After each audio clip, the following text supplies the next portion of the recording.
Hello, everybody. Welcome to the Week Ahead News Show with me, Liam, and my good friend Tommy. Well, everybody, good to be back. We took a week off last week from the chaos of the May 5th election, but hey, it worked out good. It worked out pretty good. But yeah, it's good to be back covering the news and the downturn that we are under the Trump administration. So good to be back. Yep, hope everyone's having a great week. I actually need to find my weather app before we start. Here we go. It is episode 61 here on the Week Ahead News Show on Bully Doodle channel. It is currently May 11th, 2026. Let's go right into it. Make sure you guys like, subscribe, give support and feedback any way you can. Our Facebook's in the description. I'm trying to fix that right now, actually. But we'll get there. Let me make sure my weather is updated. For some reason, it does not like... So weather overlay right now. It's kind of woosy up, but... let me see if I can just switch it up. Here we go. Alright. I'm going to transition to a weather overlay. Heck yeah, me and Tommy looking at the weather. Alright. So for today we had a high of 62, low of 39. Partly cloudy. Tomorrow it's looking like a high of 67, low of 38. So we're getting highs here, but also lows. So be careful for that freeze. But partly cloudy tomorrow, maybe some sun. Wednesday, it's looking like 90% chance of rain. High of 62, low of 46. Not getting as cold as before, which is nice. Thursday, high of 55, low of 43. Partly cloudy. Not much highs there today. Friday, partly cloudy as well. High of 63, low of 41. Saturday, we get a little bit warmer. 79 to 51, partly cloudy. Sunday, 82, 59. Really getting some heat.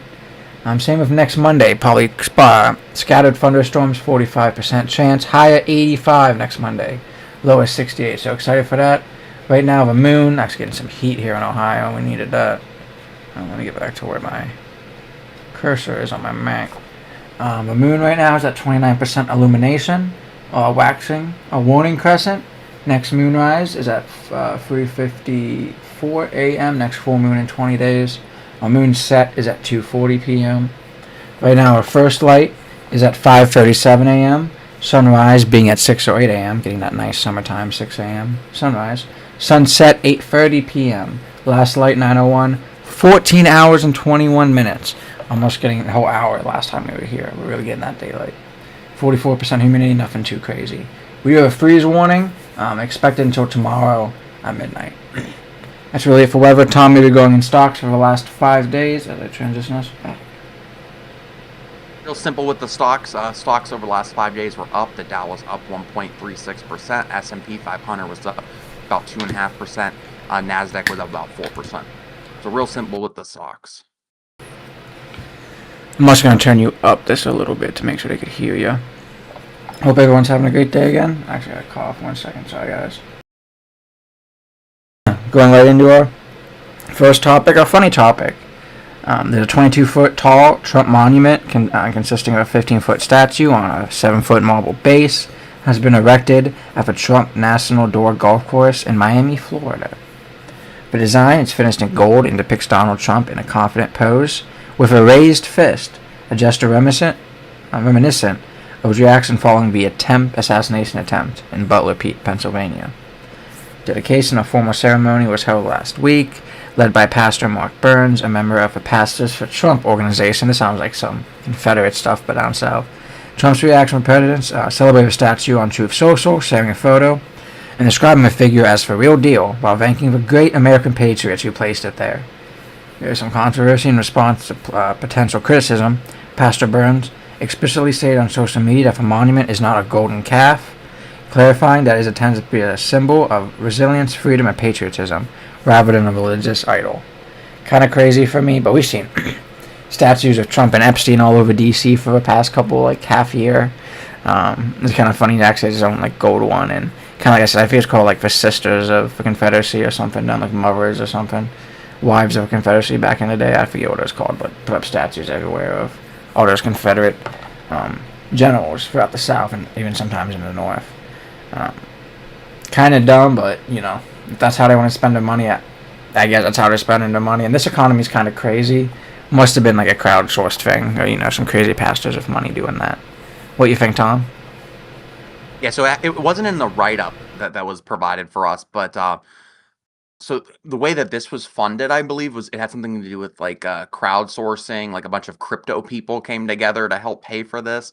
So of course you got the crypto angle, but listen, I this is see. just another example of a president, that is more concerned with self-aggrandizement, rather than actually governing the nation. You go outside, you see gas is $5 a gallon, and Donald Trump's immediate reaction is, "Hey, I'm going to build a golden statue to myself." It's quite precarious, considering just how unaffordable everything is, in this country, and then certainly in this county. And it's just strange and bizarre that the president who's supposed to be the president for all of us, the president that ran on high prices and affordability, it's crazy that his main concern is golden statues and not actually doing what he was elected to do, which was lower prices. Now, let me be clear, I never believed he was going to lower prices. I always believed, he was going to do nothing except give to his rich friends. But the fact that despite all that, he would still make a literal golden statue to himself, I doubt it's real gold. He thinks he's worth a lot more money than he actually is. I doubt he can afford a real gold statue of that size. But the fact that this is his concern and not not the American people, it's telling. It's telling, and it's gross. And it's just crazy. Um Agreed. And like, think it's about it. Like also like America 250 is happening right now. So much stuff in DC is going to be happening for like for month. June, July, and August. It's going to be crazy in DC. Do they need that there? They're not going to make us look too good in the history books. But sorry, go on. yeah, no, it's just ridiculous. And this whole statues being put up in his golf resort in Florida. Like, how much money does it cost the taxpayers every time Donald Trump wants to go down south to Miami to play golf to go look at his great golden statue? It's just ridiculous. We are in an affordability crisis right now in this country because of Donald Trump. We are in an affordability crisis in this country because of the Strait of Hormuz is closed, and because Donald Trump didn't even know what that was before he got us into a war. So, if you want a president who is all about self-aggrandizement and is all about building golden statues, well, the price for a pound of ground beef just keeps going up and up and up. Donald Trump's your guy, but I don't really see what he's offering other than that, really. If you like pretty statues, if you like the Trump Kennedy Center, if that appeals to you, by all means, keep voting Trump and keep voting Republicans. But if you care about the price of gas, if you care about how much you spend on groceries, I think very clearly by Trump's actions, he's not the person for you.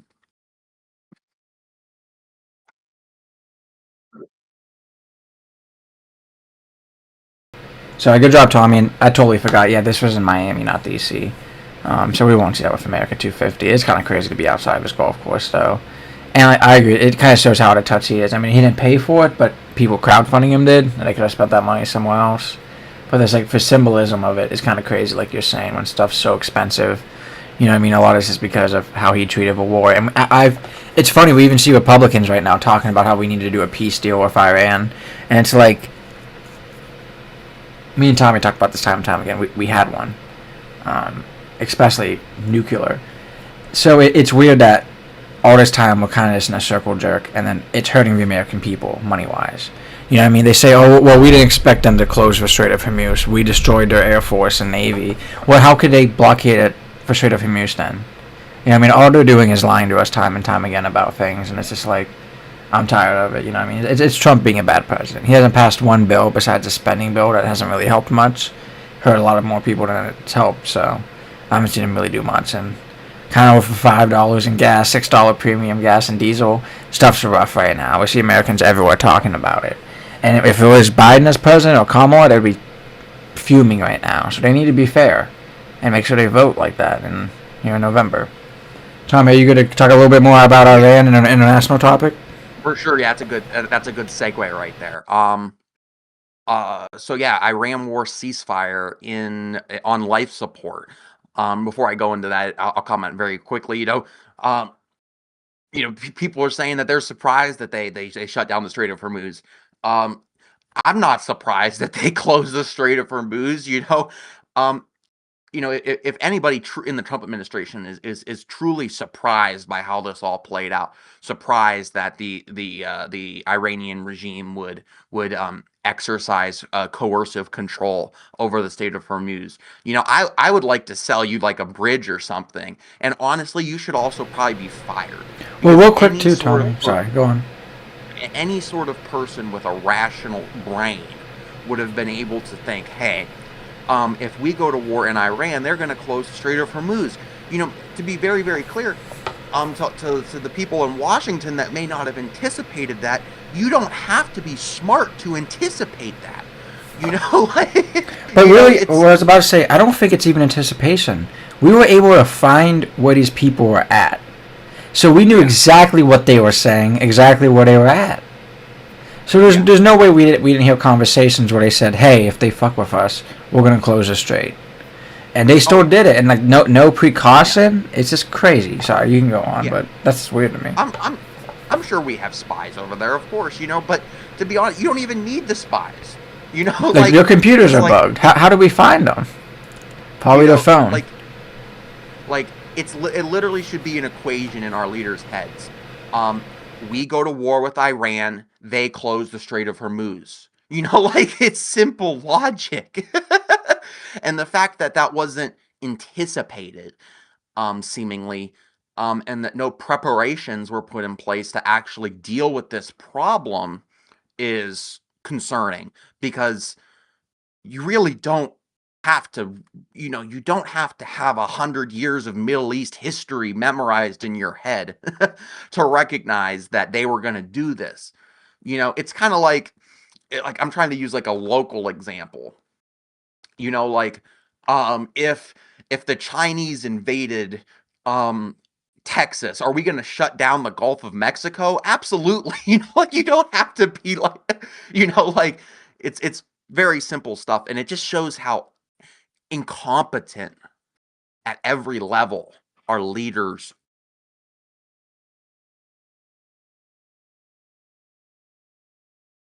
are right now. Worse off. So anyway, pivot. So ceasefire. Marco Rubio said that Operation Epic Fury is done, and there's a lot of uncertainty right now on the status of the war in Iran. Um, as things progress right now, literally today, the United States and Iran are exchanging proposals on how to end this war, and essentially the latest proposal has been heavily criticized by Donald Trump, who called it a piece of garbage and totally unacceptable, and described the current ceasefire as unbelievably weak. So leads a lot of questions to be asked on, is this gonna escalate? Is it gonna de-escalate? Is it gonna stay the same? Well, what exactly is gonna happen? Regardless, negotiations are stalled as both sides remain far apart. Iran is demanding a full end to the war, a lifting of sanctions, reparations for damages, and recognition of its sovereignty over the Strait of Hormuz. Demands that Trump is expected to reject flatly. Trump has signaled a willingness to return to combat, stating that we will know if the ceasefire ends when we see one big glow coming out of Iran. In response, Iranian officials claim that their military is ready for any American aggression and warned that the U.S. would be surprised. Ongoing conflict has caused U.S. gas prices to spike by more than 50%, $4.52 per gallon. Economic strains, of course, a major concern. So, what is key, I think, to take out of this is we are currently living in a very fragile ceasefire / truce that has been poked and prod by various sides over the past several weeks. The United States has has launched some attacks. The Iranians launched an attack, and then we attacked them back, calling it a love tap. Just sort of a retaliation for their attack. And the diplomats are very, very, very far apart. And that is something that really hasn't fundamentally changed throughout the weeks that this war has gone on. Several weeks ago, I know I've talked on this show, about how the diplomats, they were coming together, and how, they're very, very far apart. And it seems like that the objectives of each country's diplomats is just not compatible. The U.S., wants no nukes. Iran wants nukes. There's not a whole lot of middle ground there. But regardless, if you take all of the geopolitics out of this, what I think is important to remember is, Donald Trump is the president that ripped up the Iranian nuclear deal under President Obama. And under President Obama, he negotiated a deal with Iran that would have stopped them from achieving nuclear weapons. And Donald Trump ripped that up, said it wasn't good enough. He launched a war over the past month and a half, 2 months, that is likely to result in a worse deal for the American people and a better deal for the terrorists in Tehran, who are hell-bent on achieving a nuclear weapon. So, essentially, what did we get out of this war? We got dead service members who unfortunately, passed away.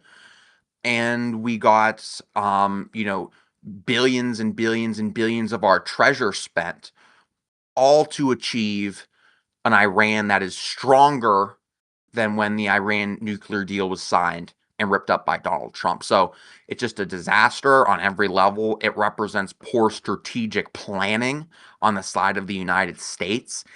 And ultimately, because of this poor strategic planning, the United States is worse off, Iran is better off, and the world is certainly worse off because the Iranian regime is emboldened. So, again, just pure incompetency as we continue to talk about this war.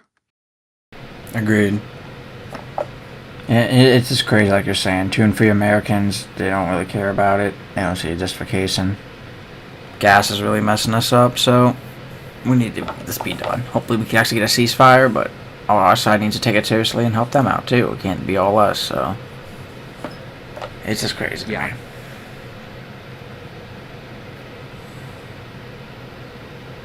Yeah, I don't know if we have anything really else there. We've kind of been talking about Iran a lot. Trump just needs to stop being stupid. National one topic is how the Feds are unlikely to cut. The Fed's unlikely to cut interest rates until the second half of next year, 2027, Bank of America says. It's a big economic headline right now. So basically, Americans might be waiting longer for lower interest rates than anyone expected. New forecast from CBS News reports economists from Bank of America believe the Federal Reserve might hold off interest rates interest rates high well into 2024-7 before making major cuts. This prediction has set shockwaves throughout major markets, home buyers, investors, and pretty much anyone carrying debt, because debt interest can now be higher. And not people have homes, they could refinance. It's going to take longer time. They're going to be paying those higher interest rates they got during COVID or after COVID for a longer time, which isn't really helping out anyone. For the past 2 years, the Federal Reserve has aggressively fought inflation by raising interest rates. Strategy was designed to cool spending, slow the economy slightly, and bring prices back under control. After a massive inflation spike that followed after the pandemic years, and especially how much we were spending. While inflation has come down from its peak, it still has not fully returned to the Fed's target rate. And that's its core problem right now. Americans are still spending. We don't care. We're stuck on that American spending habit. Federal Reserve Chair, don't know how he's still there, Jerome Powell, Trump wants him fired.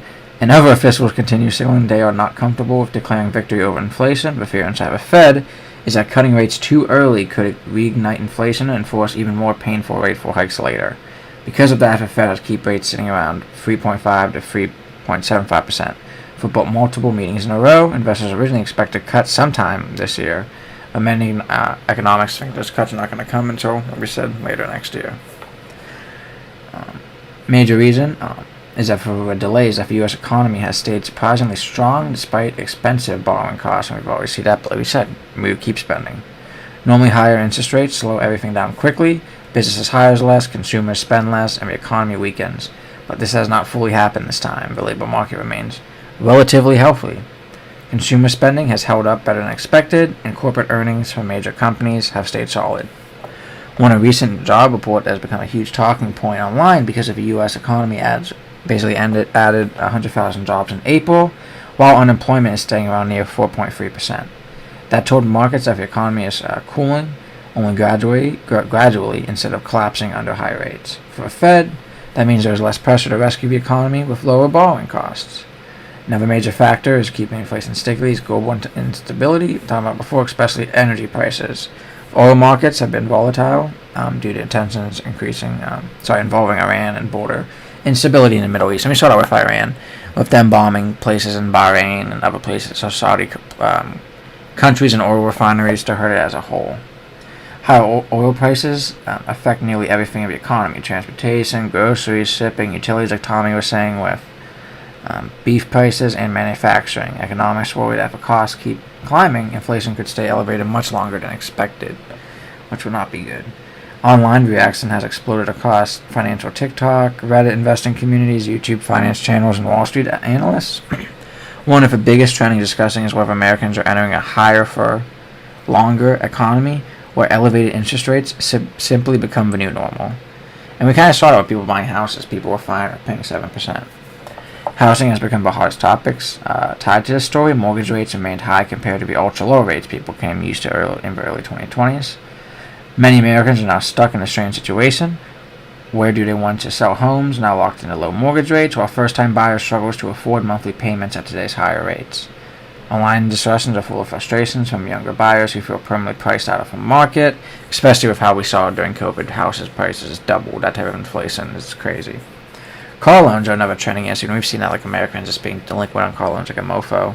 Monthly payments on vehicles have climbed sharply because higher interest rates makes financing more expensive than ever, even if prices stabilize. Car prices, once again, like houses, just blew up after COVID. Financial creators online are warning viewers to avoid long-term auto loans because interest can dramatically increase the true price of a car. Credit card debt's another talking point. There's so many things that's happening in America right now. That's how we are spending. At the same time, not all the news is bad for certain guys, all consumers, sorry.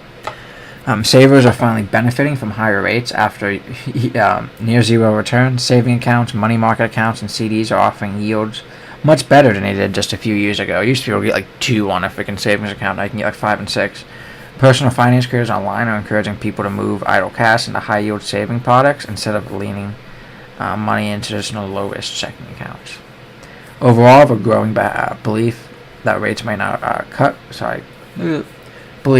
cuts might not arrive until 2027 is reshaping expectations across the economy. Americans are increasingly realizing that expensive borrowing may stick around for years, affect housing, investing, business growth, and everyday spending occasions.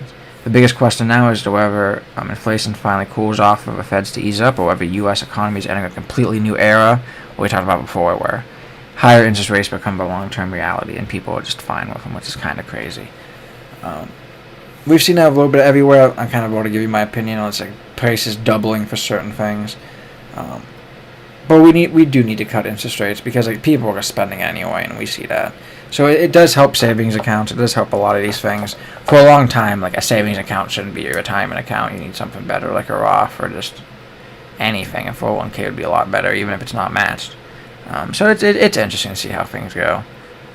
It really hurts people, like we talked about, buying cars and houses, because that compound interest just adds up, and up. Especially with stuff getting more expensive every year.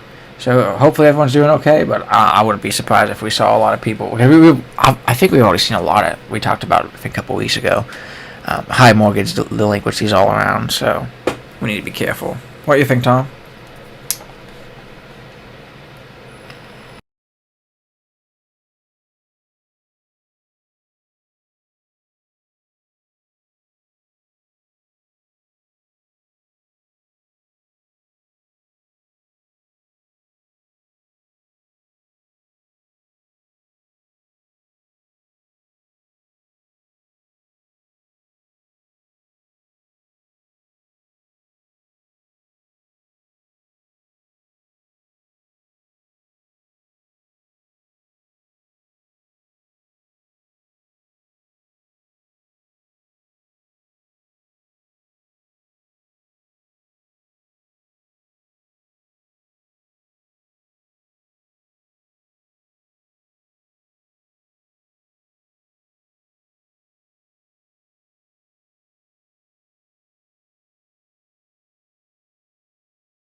Agreed. And like kind of like we saw with Doge, like we should never have Trump or any of his friends control like actual money.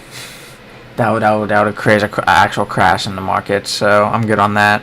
Um, and I agree. It's crazy. I agree for cheap money thing, especially during when elections coming up. Um, it's weird because like we could keep them high and help out these like savings accounts, CDs. The government would have to do something though for like expensive houses. You know what I mean? They need to do better at basically the first time homeowners loan. I mean that's still a good loan, but when interest rates are 7%, your down payment's 30 grand. I mean it helps with that too.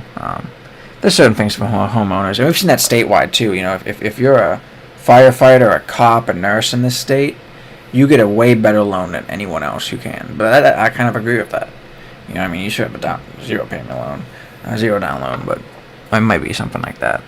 So we'll talk a little bit more about that. It's just going to hurt the economy and spending power for the American later on. Tommy will be going into a local topic one.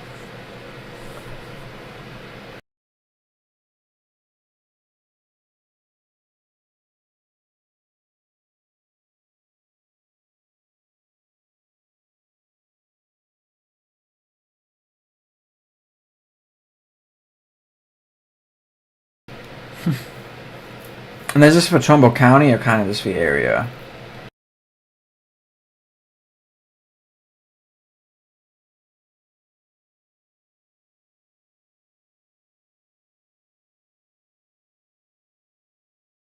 Nope.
Mm-hmm.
Nice.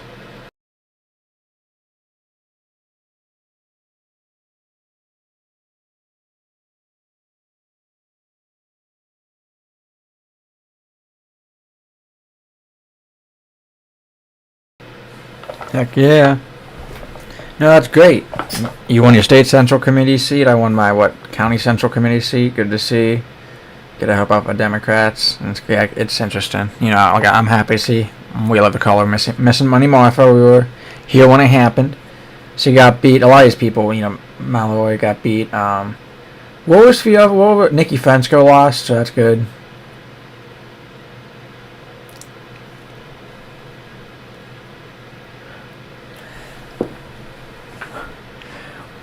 Did you even see a percentage for that? Because I didn't look. That's crazy.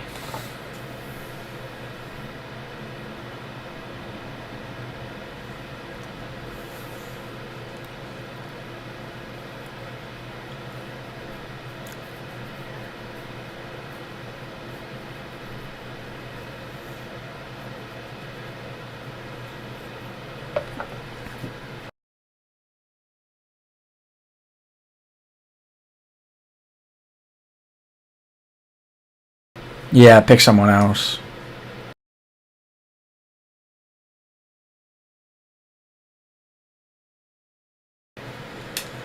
Heck yeah, that's good to see. Yeah, that's really it for me. Primary election or big elections coming here in November. We have Amy Acton. Her votes were pretty competitive against Vivek, if I'm not wrong, right? From what I looked at.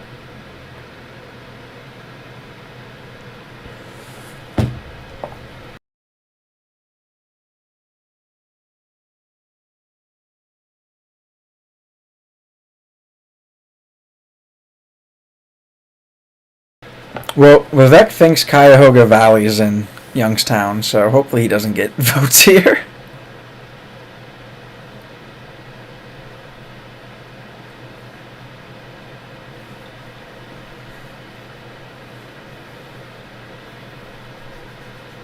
I wonder how Columbus and Cleveland was looking.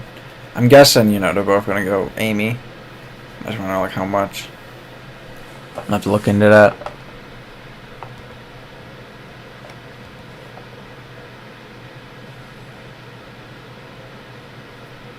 Yeah, well, I saw, we basically gained a lot of Democrat spots as well. So Mahoning County, went from red to blue, and statewide, just on votes, we're at about 52% blue, 48% red, at least for that primary.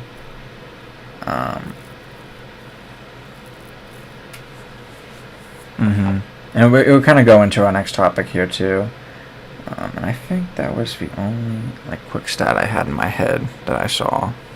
But I'll go into a local topic too, what's kind of around the same little thing. It's basically, is Ohio emerging as a battleground state again? Some political experts weigh in. This is from WFMJ. It's a major political debate happening right now here in Ohio, as whether the state is becoming a true battleground state after years of trending Republican.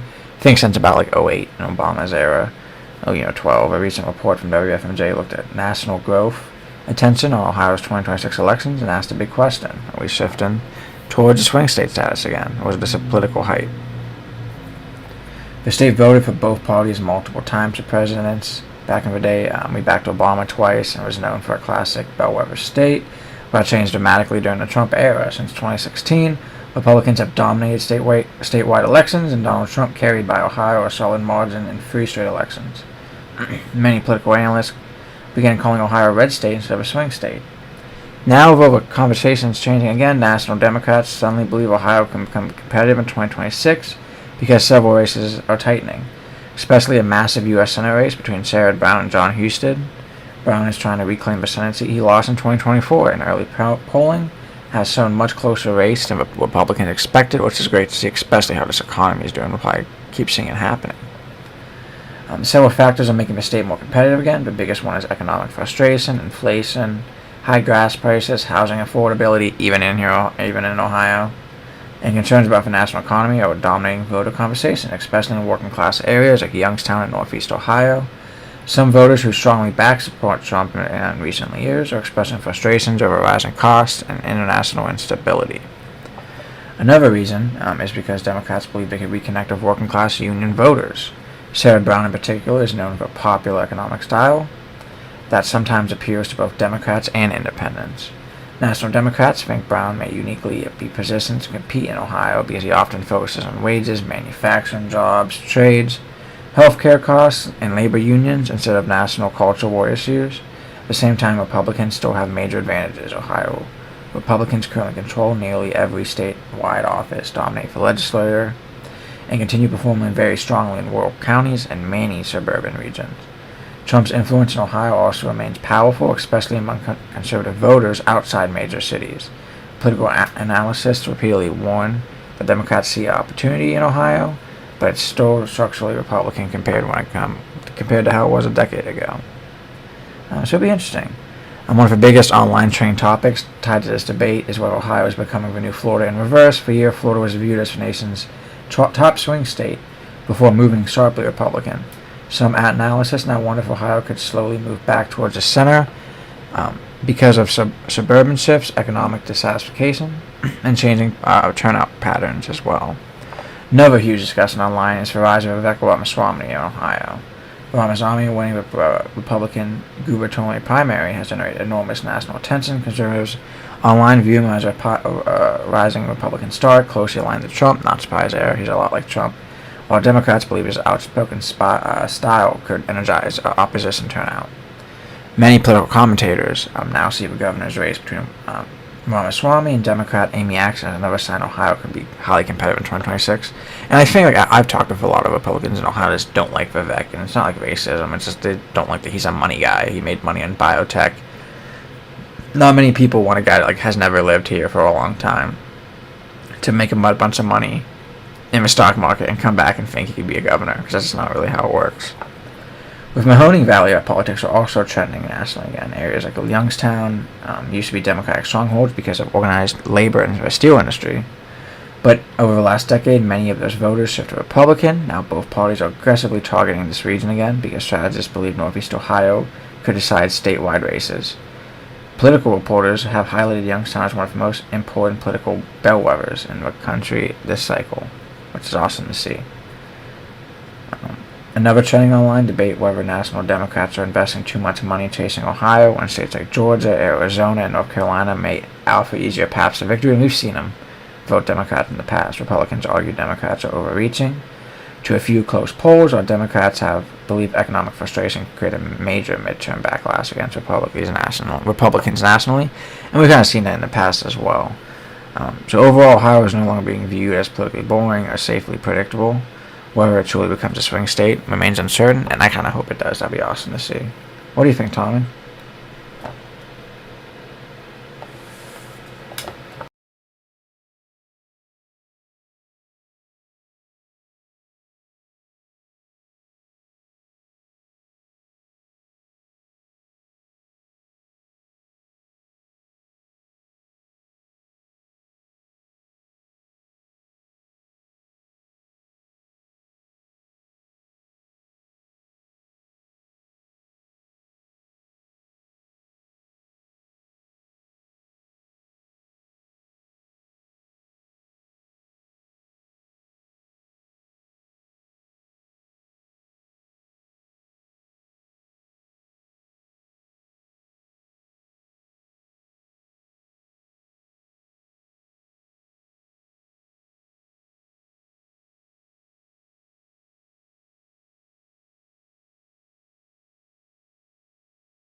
That's funny. I'm dying. Beta blockers. Yuck, yuck, yuck.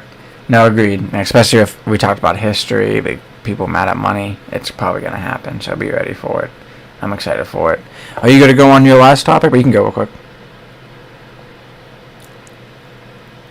Heck yeah.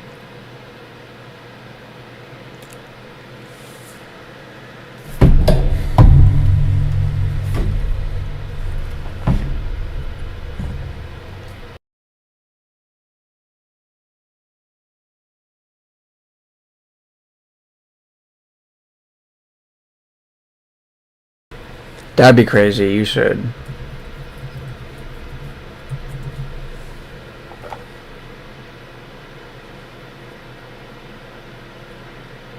Nope.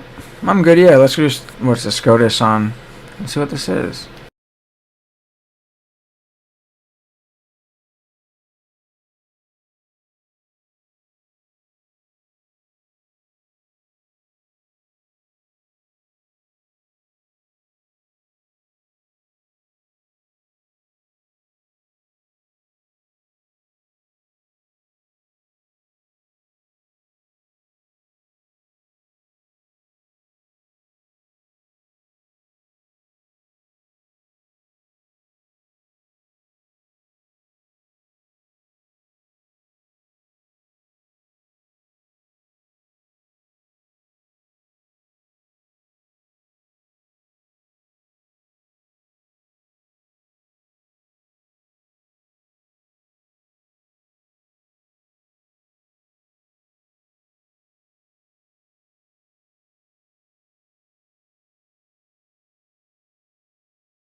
Oh, you good? Yeah, keep going. I could just go off the end. Yeah.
Court, which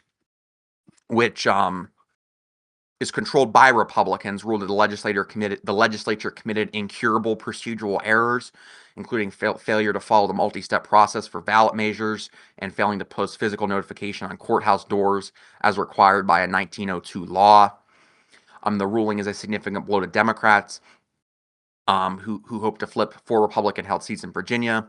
The loss, combined with these racist GOP gains in the South, okay, because of the Voting Rights Act, puts Republicans in a strong position to maintain or expand their House majority. I don't agree with that. That's on our write-up here. I don't agree with that at all, actually. I mean, it certainly puts them in a stronger position if, these Virginia maps are thrown out. But I wouldn't say it's, they're not going to expand their majority. That's delusional.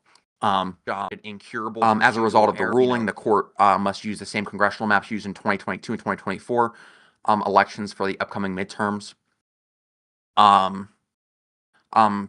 Partisan reactions.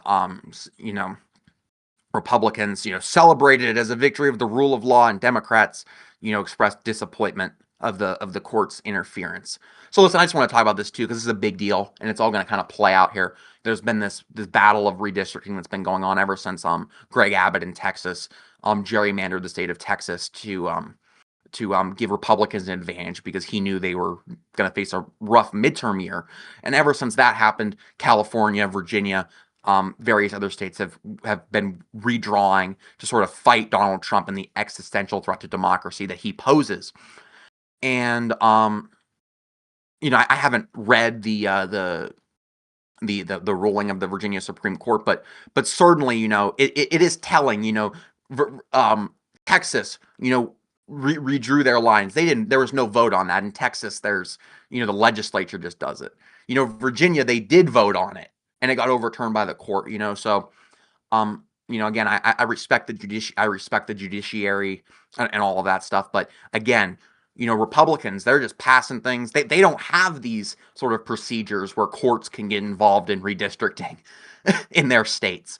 But, in Virginia and other states, courts can get involved in redistricting at the state level on matters of state law. And it's just crazy to me that Republican states, no courts, no vote, nothing. Democratic states, courts, vote, and even if you win the vote, it's still going to be questioned. But certainly as we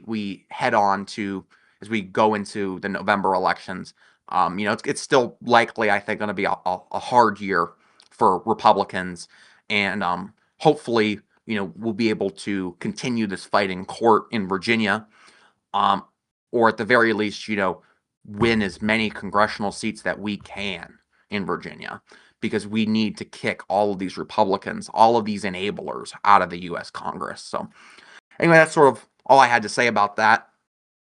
Yeah, I agree, Tommy. I mean, it's crazy. And a lot of Republicans, they hate biased. I was watching a video where the judge that was talking to the assassin at that dinner from like a month ago. You know what I mean? Like, anything that you could be elected for your whole life, like, it should be unbiased. It should be cut in half Republicans, half Democrats, however you want to do it. Basically, if we're not going to put term limits, make it fair, we need to expand the bench too. And Most Republicans would agree with that. I don't get like how to get brainwashed to saying it's for rule of law. A lot of times, maybe they don't know history and how certain times in the past have affected people today. But a lot of times, like we need these things for a reason. This was a huge win for civil rights, pretty much for them, for getting the right to vote and actually having proper representation too. Back in the day, we saw years, and we still see it to this day of gerrymandering in states. We saw a huge fight between all these states and gerrymandering. So it's just sad, I don't. Is it hypocrisy? Is it ignorance? Is it just listening to what people say?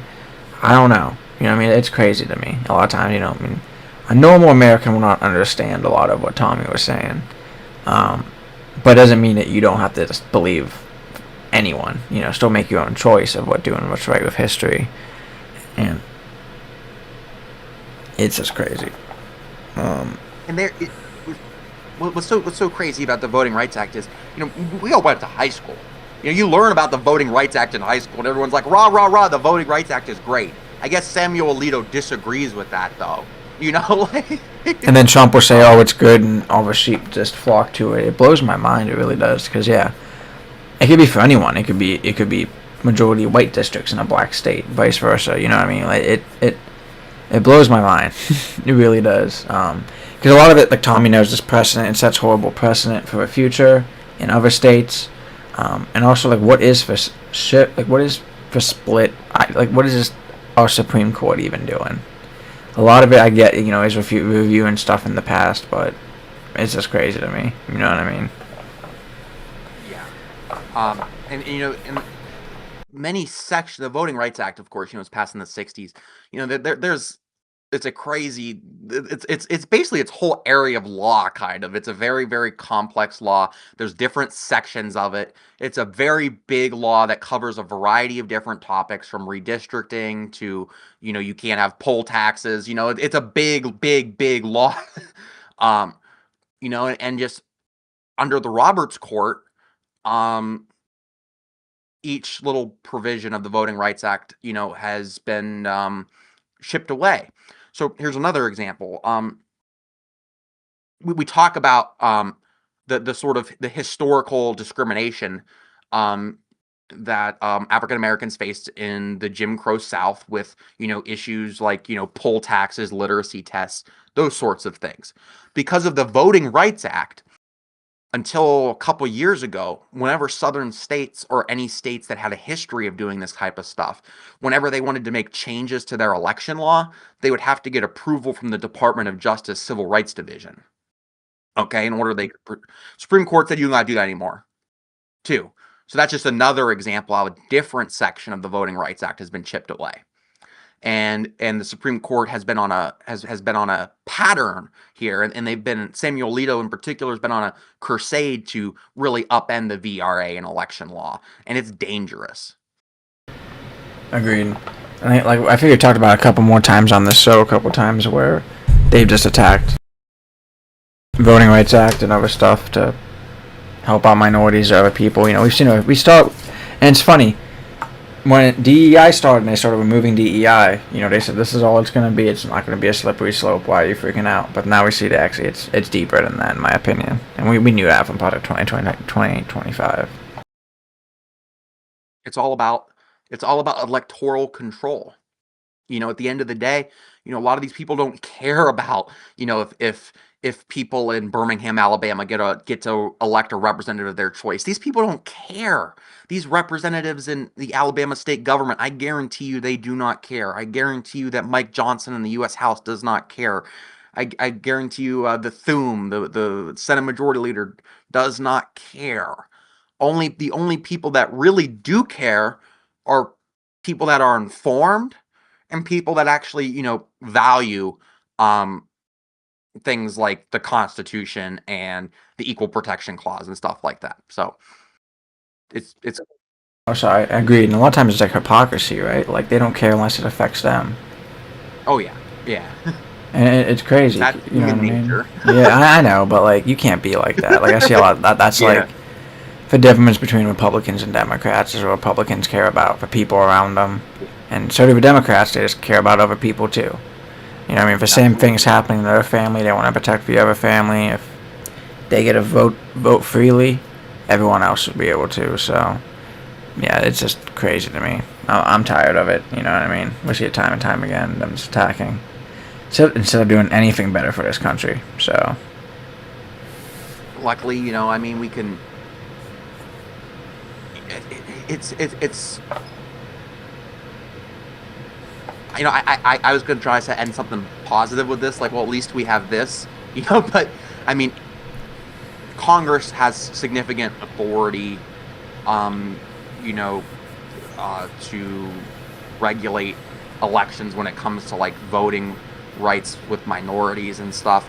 Primarily, like elections are the providence of the states, but Congress does have some authority to regulate and combat racism in voting. So hopefully, I guess we could get a a stronger version of the Voting Rights Act passed, or various supplements, and certainly, oh my God, we got to get some new you know Democratic Supreme Court justices. And I say Democratic, I mean um I should really say justices that understand the Constitution. yep, and want to protect it and not just change it for their own political narrative. Yeah. I agree.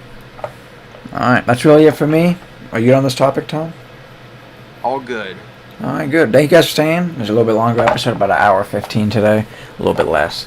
Appreciate everyone for stopping by the 61st episode of a Week Ahead News Show with me and Tommy here on the Blade Doodle channel. Make sure you support us any way you can.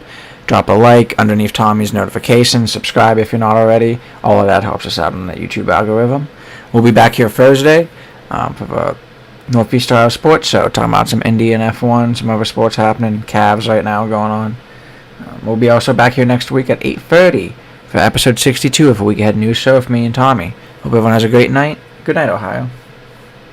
Good night, everybody.